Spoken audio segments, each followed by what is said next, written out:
जैसा कि हमने पिछली क्लास में संविधान सभा के बारे में, संविधान के निर्माण के बारे में चर्चा कर ली थी, तो आज हम जो हमारे संविधान का मूल जो आधार है, जिसे कह सकते हैं कि जिसमें अपने संविधान का दर्शन होता है, जिसे भारतीय संविधान का सार कहते हैं, कुंजी कहते हैं, जन्म कुंडली कहते हैं, ऐसी कई सारी संज्ञाएं दी गई है।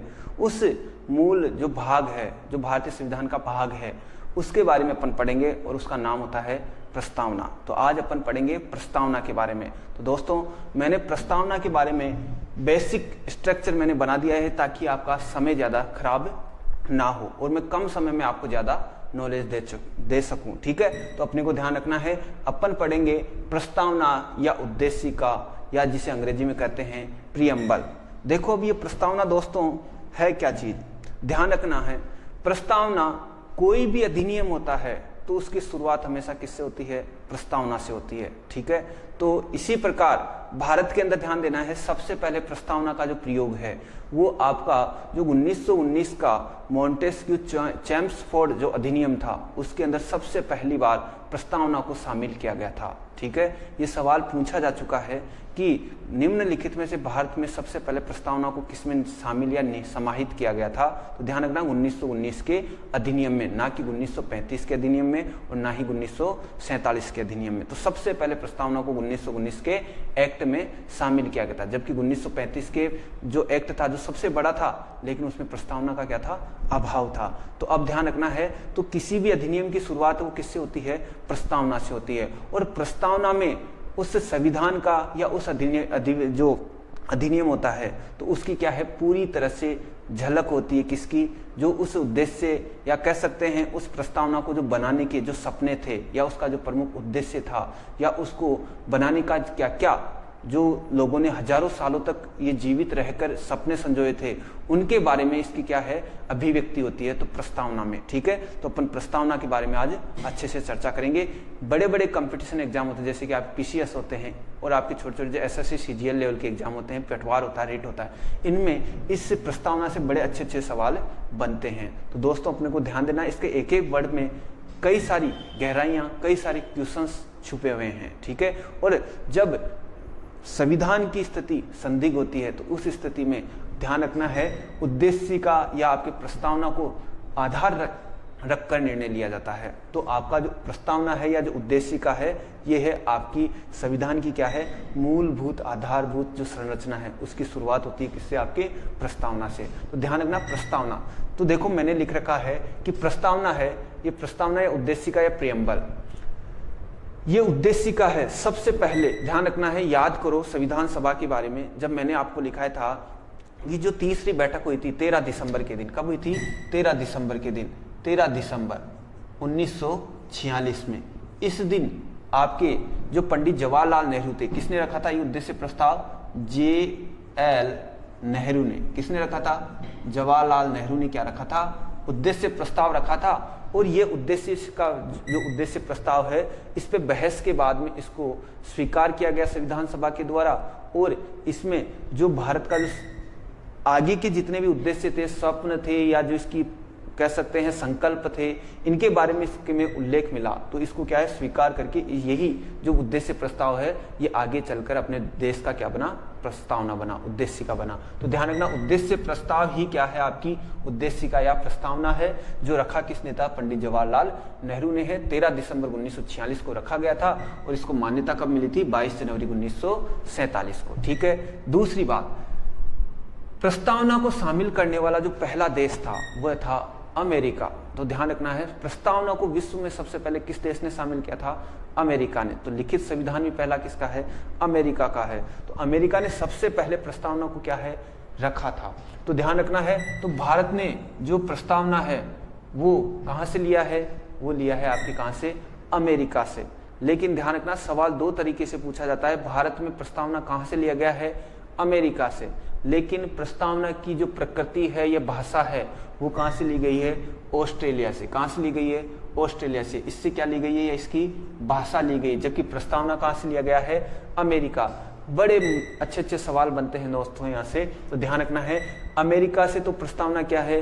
लिया गया है, जबकि ऑस्ट्रेलिया से अपने संविधान की जो आपका प्रस्तावना उसकी क्या ली गई है, भाषा ली गई है, ये ध्यान देना है, ठीक है, याद रखना। अब इसके बाद में देखो अपना जो प्रस्तावना है वो कहाँ से शुरू होता है, हम भारत के लोगों से शुरू होता है। कहाँ से होता है, हम भारत के लोगों से, ध्यान रखना है मित्रों। कई बार एग्जाम में पूछा जाता है कि भारत के प्रस्तावना में क्या क्या उल्लेखित है, जैसे वो पूछता है लोगों की, जनता के लिए क्या क्या पूछता है, एक तो लोग शब्द का उल्लेख किया गया है और एक व्यक्ति शब्द का प्रयोग किया गया है। ध्यान देना है, जनता शब्द का प्रयोग नहीं किया गया है। तो ऐसे कई बार ऑप्शन बना देता है कि भारत की प्रस्तावना में निम्नलिखित में किस किस को शामिल किया गया है या नहीं किया गया। तो ध्यान रखना किसको लोग, एक तो लोग और व्यक्ति, दो शब्दों को शामिल किया गया है, ये ध्यान देना है, ठीक है। तो अब ध्यान रखना हमारा प्रस्तावना है उसकी शुरुआत किससे होती है, we the people of India, हम भारत के लोग। और ये हम भारत के लोग शब्द है ये कॉपी करके कहां से लिया गया, अपने अमेरिका से। कहां से लिया गया है, अमेरिका के संविधान से लिया गया है। ये शब्द कहां से लिए गए, अमेरिका के संविधान से, ध्यान देना है, ठीक है। तो हम भारत के लोग भारत को संपूर्ण प्रभुत्व संपन्न समाजवादी पंथ निरपेक्ष लोकतांत्रिक गणराज्य बनाने के लिए तथा उसके समस्त नागरिकों को क्या है, उसके समस्त नागरिकों को सामाजिक, आर्थिक और राजनीतिक न्याय, विचार, अभिव्यक्ति, विश्वास, धर्म और उपासना की क्या देते हैं, स्वतंत्रता देते हैं, ठीक है।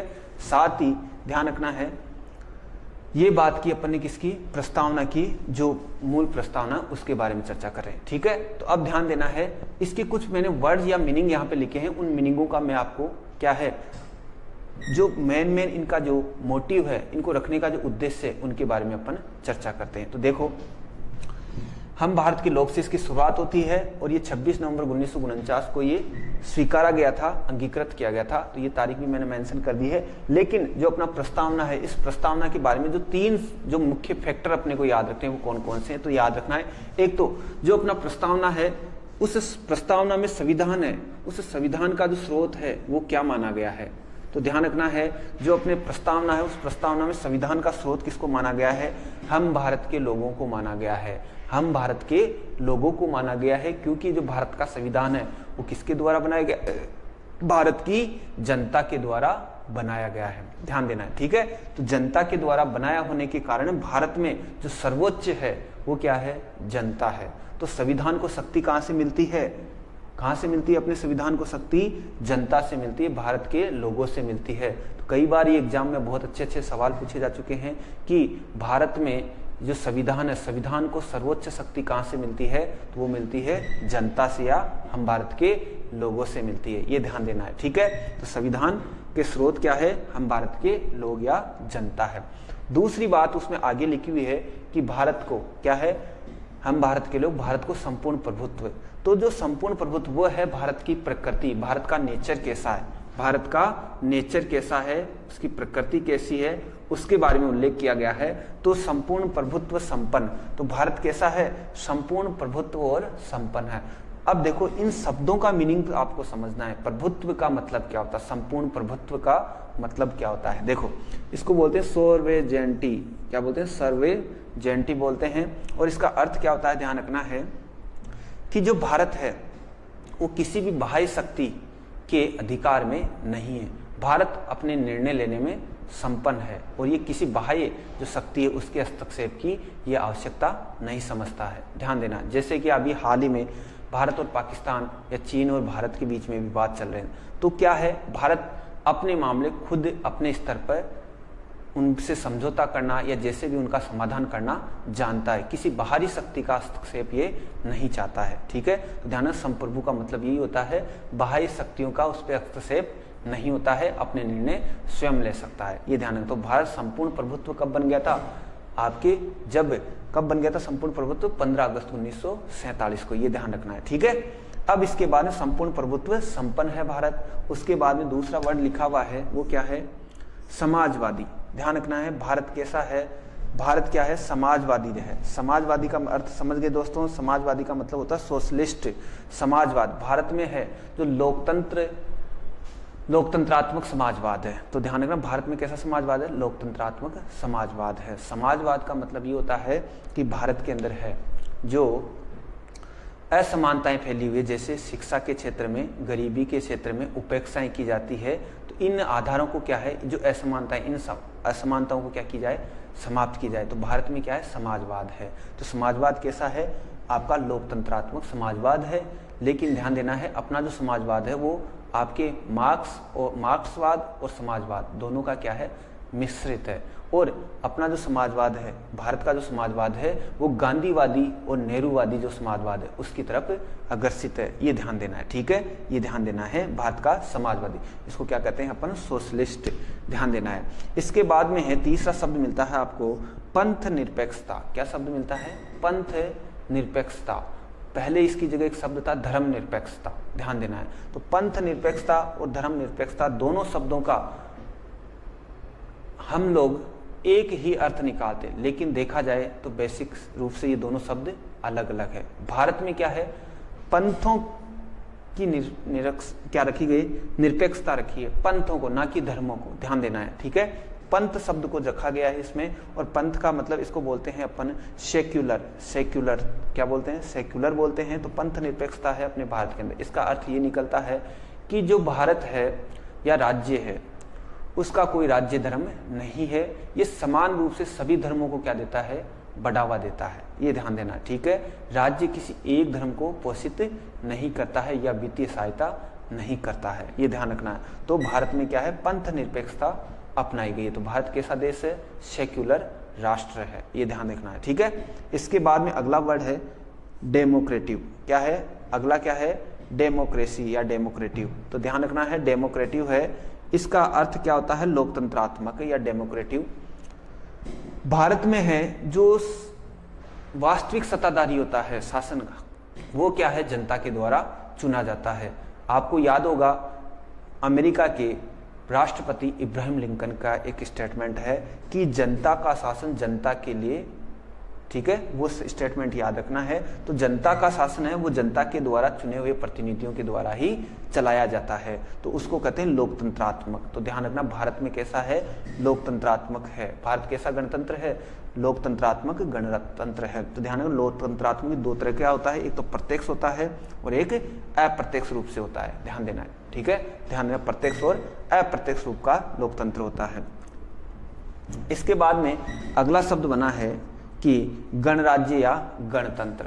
तो गणतंत्र या गणराज्य का अर्थ ये होता है कि जो भारत का जो राष्ट्रपति है या कह सकते हैं जो राष्ट्राध्यक्ष, जो संवैधानिक प्रमुख होता है, वो आपका वंशानुगत नहीं होता है, वो निश्चित समय के लिए जनता द्वारा चुना जाता है, ये ध्यान देना है, ठीक है। तो गणतंत्र भारत, ध्यान रखना, अपना क्या है, गणतंत्र और गणराज्य। ध्यान रखना, इन दोनों शब्दों में आधार क्या है, इस लोकतंत्र का आधार है जनता, ठीक है, और इसमें क्या है, वंशानुगत, मतलब जो भी सर्वोच्च पदाधिकारी होगा वह वंशानुगत नहीं होता, जनता द्वारा चुना जाता है, ये ध्यान देना। अब चाहे वो प्रत्यक्ष रूप से हो या फिर अप्रत्यक्ष रूप से होना चाहिए। तो इन सभी जो अपने संविधान का जो प्रस्तावना, उसके जो स्वरूप है, इन स्वरूप के बारे में आप लोग समझ गए होंगे।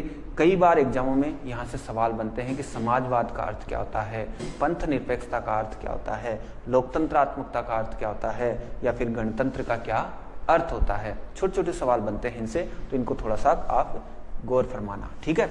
इसके बाद में अगली बात करते हैं कि जो भारत के जो संविधान निर्माता थे उनका क्या उद्देश्य था, उनका गोल क्या था, क्या उनके अचीवमेंट थे, वो क्या चाहते थे, क्या उम्मीद रखते थे कि आगे चलकर हजारों वर्ष बाद में अपना भारत कैसा हो। तो उनका देखो जो उद्देश्य थे वो क्या क्या थे। तो उद्देश्यों में याद रखना है सबसे पहले न्याय। क्या याद रखना है, न्याय। देखो दोस्तों, ये जो प्रस्तावना की जो शब्द है, ये कठिन शब्द है, ठीक है, और इन कठिन शब्दों का बड़ा महत्वपूर्ण मीनिंग होता है।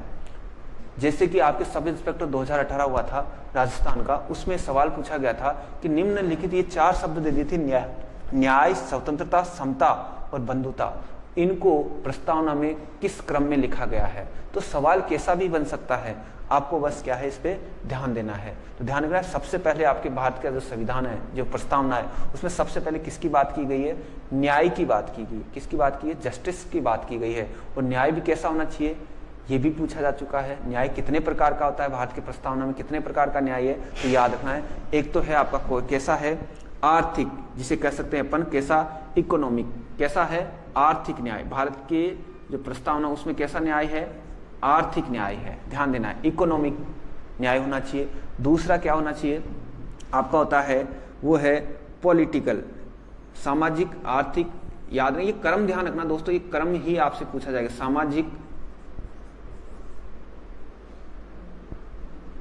सामाजिक क्या है, मैं इनको न्याय कैसे हैं, सामाजिक, आर्थिक और आपका राजनीतिक, ये 3 प्रकार के न्याय की बात की है, जस्टिस की बात की है। एक तो कौन सा है आपका सोशल, इकोनॉमिक और पॉलिटिकली, ये 3 न्याय की बात की और इनको इसी क्रम में याद रखना है दोस्तों, पूछा जा चुका है। ध्यान रखना है कैसे पूछता है, निम्नलिखित में से प्रस्तावना में निहित कौन सा न्याय शामिल नहीं है। तो ध्यान रखना है अपने को 3 न्याय याद रखने हैं। सामाजिक न्याय होना चाहिए, मतलब समाज के अंदर क्या होना चाहिए, बराबरी की स्थिति होनी चाहिए, ठीक है, चाहे वो गरीबी हो, उपेक्षा हो या अवसर की समानता हो, वो सबके लिए क्या होनी चाहिए, समान होनी चाहिए। तो ध्यान रखना कैसी है, सामाजिक न्याय की बात की है। आर्थिक रूप से जैसे आपके नीति निर्देशक तत्वों में शामिल किया गया है, आर्थिक न्याय की बात की गई, ध्यान रखना है, तो वो आपके नीति निर्देशक तत्व के अनुच्छेद 38 में बात की गई।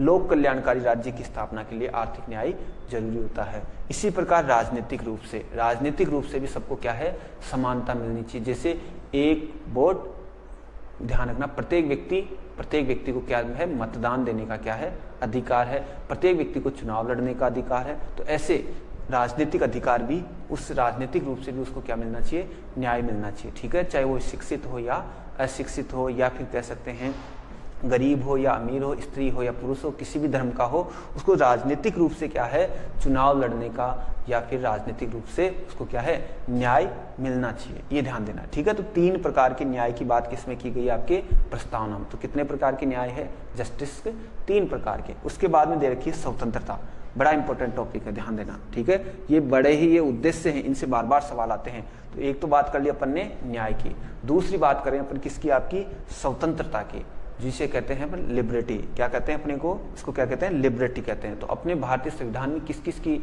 आज़ादी है और ये जो आपकी स्वतंत्रता है वो कितने प्रकार की है, तो उसके बारे में चर्चा करते हैं। तो भारतीय संविधान में जो प्रस्तावना है उसके अंदर 5 प्रकार की, कितने प्रकार की, 5 प्रकार की स्वतंत्रताओं की बात की है, ध्यान रखना। वैसे आपका जो भाग संख्या 3 है जिसके अंदर है मौलिक अधिकार, और उसके जो भाग संख्या जो मौलिक अधिकार है उनके अंदर आपको 6 प्रकार की, पहले 7 प्रकार की स्वतंत्रताएं थी, लेकिन एक को समाप्त करने के बाद में 6 प्रकार की स्वतंत्रताएं दी गई है। स्वतंत्रताएं कितनी दी गई है, 6 प्रकार की, लेकिन ध्यान रखना प्रस्तावना में केवल कितनी दी गई है, 5 प्रकार की स्वतंत्रताएं। प्रस्तावना में कितनी प्रकार की है, 5 प्रकार की, और वो कौन कौन सी है, ध्यान रखना। तो लिबर्टी ऑफ किसकी है, थॉट की, किसकी है, विचार की। लिबर्टी किसकी है, आपकी एक्सप्रेशन की, अभिव्यक्ति की, है ना। लिबर्टी आपको किसकी है, आपको बिलीव की, आपको किसकी है, आपको फेथ की है, आपको किसकी है, लिबर्टी आपको किसकी है, वर्कशिप की है। तो ध्यान रखना आपको विचार, अभिव्यक्ति, उपासना, धर्म और विश्वास की क्या है, स्वतंत्रता है। 5 प्रकार की स्वतंत्रताएं आपको प्रस्तावना के अंदर शामिल की गई है, ध्यान देना है, ठीक है, बड़ा इंपॉर्टेंट है, इनको इसी क्रम में याद रखना है, पूछा जा सकता है, ठीक है। इसके बाद स्वतंत्रताएं 5 प्रकार की होगी प्रस्तावना के अंदर, जबकि आपके जो मौलिक अधिकार है उसमें कितने प्रकार की सुना है, 6 प्रकार की। अब इसके बाद में अगली बात करते हैं समता, मतलब समानता। जब स्वतंत्रता है तो समानता की भी बात की गई है। तो समानता की बात की है इक्वलिटी की, तो ध्यान रखना इक्वलिटी की बात की गई है, समता की बात। समता किस प्रकार से होनी चाहिए, सभी को क्या है, एक तो अवसर की क्या मिलनी चाहिए, समानता, सबको क्या है, सभी को अवसर मिलने चाहिए, और सभी को क्या में है, प्रतिष्ठा, अपनी क्या है, डिग्निटी, और आपकी क्या है, इंटीग्रिटी, डिग्निटी की आपको सभी को क्या है, छूट दी गई है, ये ध्यान देखना है, ठीक है। ये ध्यान रखना समता किस प्रकार की, एक तो आपको परफॉर्मेंस करने की, और एक आपको किसकी है, इसी के साथ आपको 2 प्रकार की क्या दी गई है, आपको समानताएं ही दी गई है। तो इन शब्दों को याद रखना इसी क्रम में। लास्ट दे रखी व्यक्ति की गरिमा, व्यक्ति को क्या है, गरिमापूर्ण जीवन जीने का क्या है, अधिकार दिया गया है, आपके अनुच्छेद 21 है उसके अंदर दिया गया है। तो उसी प्रकार व्यक्ति की गरिमापूर्ण, व्यक्ति को जीवन जीने के लिए, जिसे कह सकते हैं अपन डिग्निटी ऑफ इंडिविजुअल। और लास्ट कह रखा है इसने राष्ट्र की एकता और अखंडता, मतलब देश की एकता। ये एक तरह की ये क्या है, ये संकल्प है, ये दोनों शब्द हैं, ये क्या है, उद्देश्य के साथ साथ संकल्प है कि भारत में क्या होना चाहिए, व्यक्ति का गरिमापूर्ण जीवन होना चाहिए और साथ ही साथ व्यक्ति क्या करेगा, देश की एकता और अखंडता को बनाए रखेगा। नागरिकों से क्या है, ये उम्मीद रखी जाती है और उनसे क्या है, ये संकल्प किया है भारतीय संविधान निर्माताओं ने। ठीक है, चलो, तो राष्ट्र की एकता और अखंडता, जिसके अंदर क्या है, unity and integrity of nation, मतलब देश की राष्ट्रीय एकता और अखंडता बनी रहे। और लास्ट क्या है, बंधुता। तो ये एकता और अखंडता सुनिश्चित करने वाली क्या होनी चाहिए, सभी नागरिकों में एक बंधुता, मतलब समान भाईचारे की भावना होनी चाहिए, ये ध्यान देना है। तो बंधुता शब्द भी आपके कहाँ से है, प्रस्तावना के अंदर शामिल किया गया है। तो ये 4 शब्द याद रखने आपको, न्याय, स्वतंत्रता, समता और आपकी बंधुता। ठीक है, इनको इसी क्रम में याद रखना है, इनसे सवाल निश्चित पूछे जाते हैं। ठीक है, तो ये 5 प्रकार की आपकी क्या, ये आपकी क्या हुए, 4 प्रकार के इसमें शब्द मैंने शामिल किए थे। इनको अच्छे से आप समझ गए होंगे। तो एक बार आपको इनको 2-3 बार आप देखना, आपको अच्छे से समझ में आ जाएंगे। और हर पीसीएस हो या कोई लेवल का एग्जाम होता है या छोटे से छोटे एग्जाम होते हैं, उन सभी में क्या है, इनसे सवाल, प्रस्तावना से एक आधा सवाल जरूर बनता है दोस्तों। ठीक है, तो ये अपन ने बात कर ली किसकी, प्रस्तावना के बारे में। तो प्रस्तावना की जो संविधान है, उस संविधान का स्रोत क्या है, जनता है, याद रखना मोटे तौर पे। उसके बाद में भारत का संविधान, उसका स्वरूप कैसा है, संपूर्ण प्रभुत्व है, मतलब किसी बाह्य शक्ति का हस्तक्षेप स्वीकार नहीं करता है।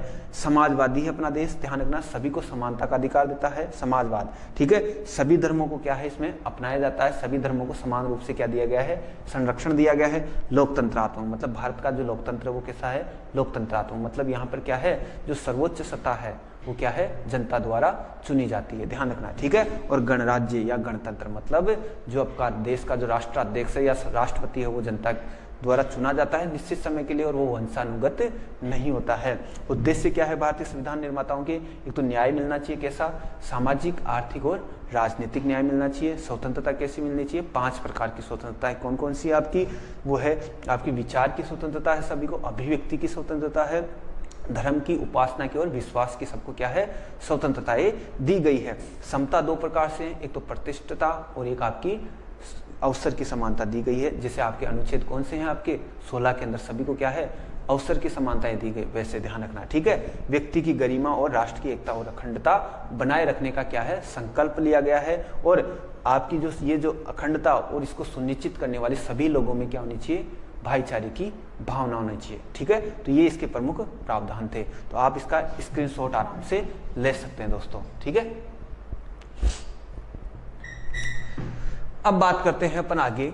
ये तो बात कर ली अपन ने किसकी, इसकी। अब बात कर लेते हैं कि ये जो तारीख लिखी है मैंने, कितनी, 26 नवंबर 1949। ध्यान रखना, इस दिन जो इस संविधान है इसके सारा स्वरूप तैयार हो गया। इसके बाद में इस दिन क्या होता है, संविधान को क्या है, अंगीकृत किया जाता है, अधिनियमित किया जाता है और आत्मार्पित किया जाता है। और इस दिन एक ध्यान रखना, हिंदी जो महीने होते हैं उनके अनुसार एक तिथि लिखी होती है, मार्गशीर्ष, मिति मार्गशीर्ष शुक्ल सप्तमी विक्रमी संवत 2006। ध्यान देना है, ये एक तारीख लिखी हुई, तिथि लिखी हुई होती है, और उस दिन तारीख कौन सी थी, 26 नवंबर 1949 थी। इस दिन संविधान को क्या है, अंगीकृत, अधिनियमित और आत्मार्पित किया गया था। तो ध्यान रखना है 26 नवंबर, इस दिन संविधान को क्या किया गया था, 3 शब्द याद रखने हैं। एक तो क्या किया गया था इस दिन संविधान को, आपके संविधान को क्या किया गया था इस दिन, अंगीकृत किया गया था, अधिनियमित और आत्मार्पित। अंगीकृत, अंगीकृत, ठीक है, अधिनियमित मतलब इसको बोलते हैं एडॉप्ट, मतलब स्वीकार करना। अधिनियमित मतलब इनएक्ट, मतलब इनको इनएक्ट करना, इसको कहते हैं एडॉप्ट। ठीक है, और लास्ट था आपका कौन सा, इसको क्या किया गया था, आत्मार्पित, मतलब संविधान सभा ने जनता की तरफ से इसको क्या है, दिल से स्वीकार किया था। ठीक है, आत्मार्पित मतलब इसको बोलते हैं गिव टू आवर सेल्फ, ध्यान रखना। ठीक है, याद रखना। तो ये किस दिन किया गया था, 26 नवंबर 1949 के दिन, ध्यान रखना दोस्तों। ठीक है, ओके। अब देखो ये बात कर ली अपने संविधान की प्रस्तावना के बारे में। अब इससे संबंधित और क्या क्या सवाल बनते हैं वो भी मैं इनके ऊपर भी चर्चा कर लेते हैं। एक बार इसको रिपीट मारो जल्दी से। देखो दोस्तों, उद्देश्य का है वो उद्देश्य प्रस्ताव से बनी है। ठीक है, याद रखना। किसने पेश किया था? पंडित जवाहरलाल नेहरू ने पेश किया था। कब पेश किया था? 13 दिसंबर 1946 को किया था। कहाँ से लिया गया है प्रस्तावना? अपने अमेरिका से। भाषा कहाँ से ली गई है? ऑस्ट्रेलिया से। हम भारत के लोग जैसे शब्द कहाँ लिखे हुए हैं? वो अपने प्रस्तावना में लिखे हुए हैं। प्रस्तावना की शुरुआत कहाँ से होती है? हम भारत के लोग से। हम भारत के लोग जैसे शब्द कहाँ से लिए गए हैं? ये अमेरिका की प्रस्तावना से लिए गए हैं, ध्यान देना है। ठीक है, इसके बाद में अपने संविधान है, उस संविधान का जो स्रोत है वो किसमें निहित है? जनता के अंदर। ठीक है, ध्यान रखना। सर्वोपरि क्या है? अपने जनता है। संविधान को शक्ति कहाँ से मिलती है? जनता से मिलती है। ठीक है, याद रखना है। भारतीय संविधान है जो प्रस्तावना, उसका स्वरूप कैसा है? संपूर्ण प्रभुत्व संपन्न समाजवादी लोकतंत्रात्मक गणराज्य है, पंथ निरपेक्ष लोकतांत्रिक गणराज्य है। ये ध्यान रखना, ये स्वरूप है इसका। और इसका उद्देश्य क्या है? न्याय, स्वतंत्रता, समता और बंधुता की क्या है? प्राप्ति करना। और इसका संकल्प क्या है संविधान सभा का, अपने प्रस्तावना का? वो है व्यक्ति की गरिमा और उसकी देश की एकता और अखंडता बनाए रखने वाली बंधुता की बात की गई है। ठीक है, तो ये ध्यान रखना है।